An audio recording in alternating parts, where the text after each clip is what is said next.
Alright, hello and welcome to another episode of the Bradford City Career Mode. We are here today to go to Hawthorns and take on West Bromwich Albion.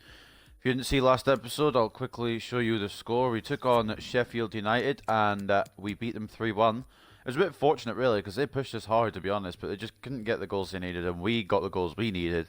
So at the end of the day, we got the win we needed and we're now in second with the game in hand. There's still obviously West Brom to play, but Burnley could go perfect with a win today. And if West Brom beat us, they'll go perfect. If we beat them, we'll stay perfect. Leeds is still perfect, so it's gonna be quite interesting. I know it's very early in the season. You can get a bit of a whatchamacallit, a bit of a gauge on how players will do. And speaking of players, there was a player that I've been seeing on a lot of career modes. So yes, I'm kind of stealing this.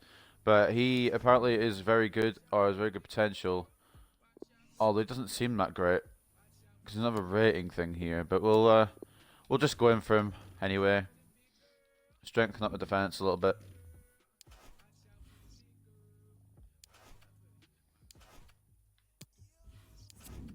It is obviously Fikayo Tomori. We'll just go in, see what we can do. I don't know how much they're gonna want. I'll put a 10 million offer in just to start with. Hello, Frank. I'll put a 10 million offer in just to start off with and see where we build from there. Because if he has a decent rating, he can slot into the starting 11. If he's not, he can rotate, or he can rotate anyway. We'll try 10. Offer is too low, like 11.2 and 15% sell-on clause. Let's counter by taking off the sell-on clause, but I'll accept the 11.2. How's that sound? Alright, decent. So this could be one of those signings that could either be really good or it could flop massively. Because we don't know his overall, but we'll give it a go anyway. I don't know what wage we'll want. We'll go into negotiation because I don't know if I'll mess up the wage here, to be honest. We'll see what Tomori wants. If it's more than Jota, you can say no to that immediately because Jota's earning 90k a week and he's insanely good at this point in career mode. So he wants to be crucial. Sure. I mean, we can put him in crucial. If he's 80 rated, he'll definitely be crucial. Let's discuss the length of the contract. Probably 3 years for Solomon. You can grow a bit and then move on. By 3 years, I might have done the career mode. I don't even know where I'll be in 3 years.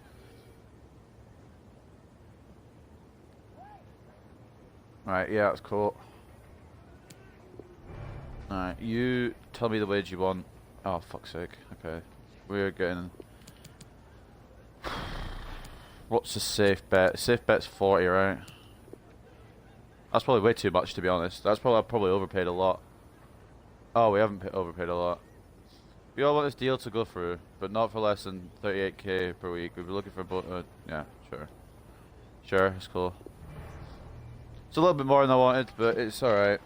And I know I might have overpaid for him, and he might not be the overall I expect for him, but he does grow quite well, I'm pretty sure.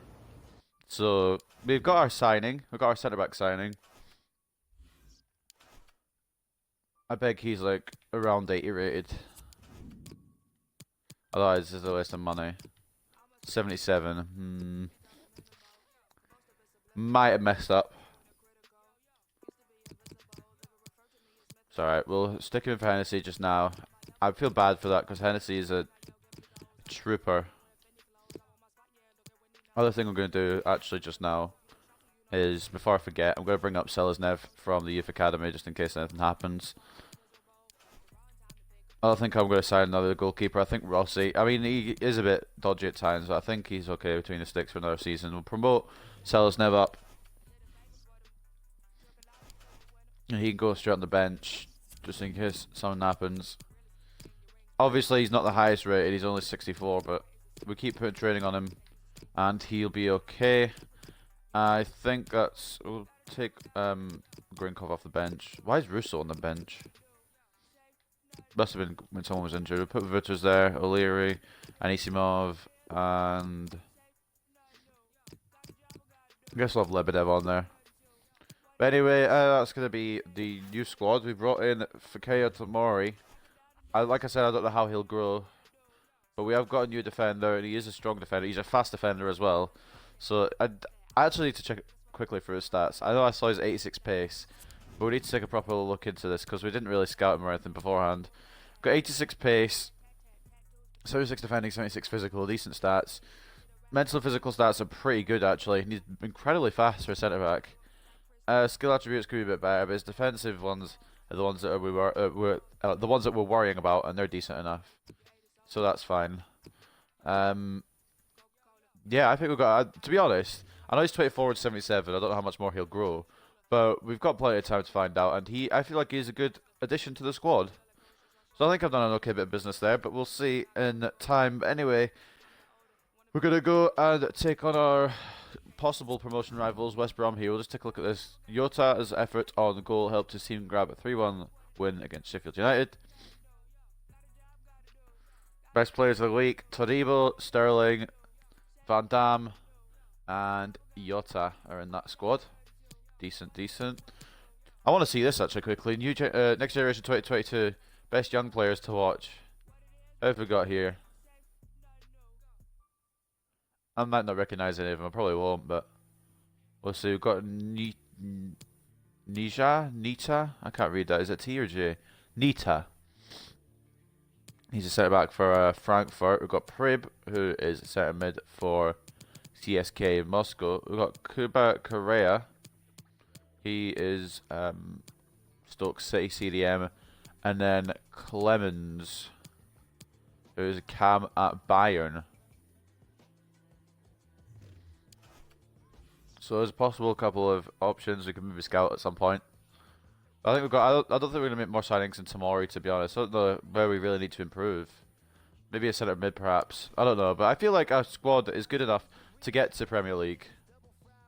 Now that we've got the addition of Jota, people are growing in overall. Greenwood's having a stonking start to the season, except for that own goal that he scored in the other episode.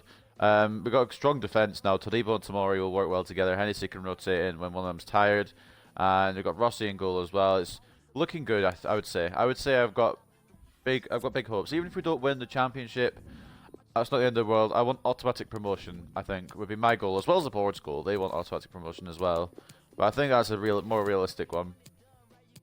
But anyway, we've got Rossi in goal, Kakachi and Sterling as a fullbacks. Kakachi, of course, as a captain. Todibo and Tomori as centre backs.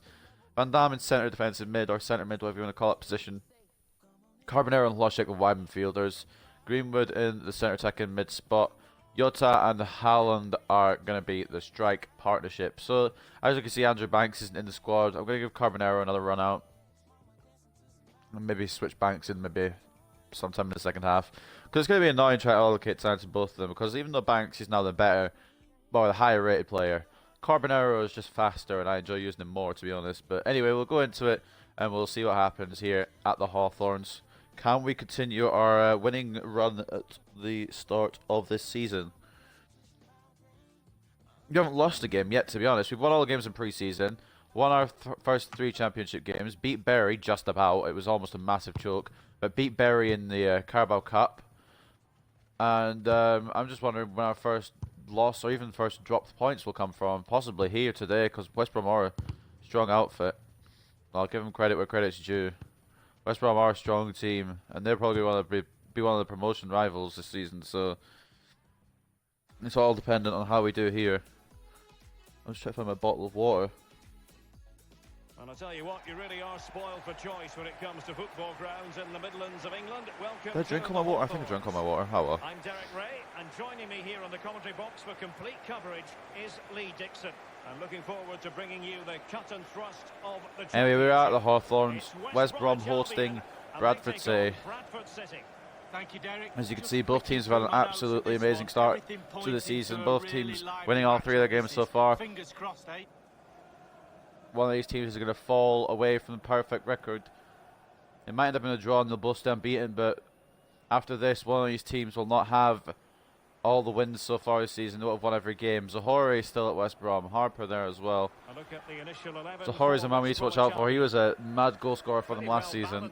Couldn't fire him quite up to the Premier League. Offensive mode, but it can also go back to a 4-5-1 when you're defending. They brought in A Steven lone striker Sessegnon, who will be actually grows supported quite well by in his career three mode. I just thought, behind him. I'm thinking maybe to Especially the bring in number 10 will be Sessegnon given a myself. free roll. We've got Kyle Bartley in defence as well. He's decent. Maybe bring in Ryan Sessegnon instead of Steven, just to have like a one-up on him. But we brought in Fikayo This is the Tomori, initial 11 for the visitors today. who should be a talent. I know he's 24 and he's only 77, but